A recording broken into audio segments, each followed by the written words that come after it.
ദുബായിൽ KMCC കാസർഗോഡ് ജില്ലാ സമിതി ഒരുക്കിയ ഹല കാസർഗോഡ് മേളയിൽ പങ്കെടുക്കാൻ ഒഴുകിയെത്തിയത് ആയിരങ്ങൾ.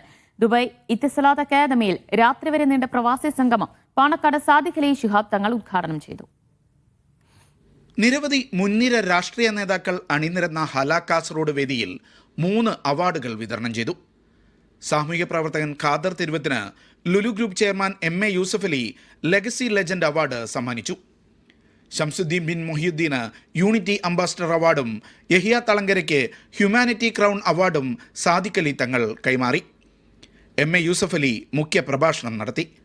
MP മാരായ ET Muhammad Basheer, PV Abdul Wahab, Rajmohan Unnithan, advocate Haris Beeran, MLA മാരായ PK Kunhalikutty, NA Nellikkunnu, AKM Ashraf, League നേതാക്കളായ PMA Salam, Kallatra Mahin Haji, A Abdurahman, PM Muneer Haji, KMCC നേതാക്കളായ പുത്തൂർ റഹ്മാൻ, നിസാർ തളങ്കര, ഡോക്ടർ അൻവർ അമീൻ തുടങ്ങിയവർ സംസാരിച്ചു.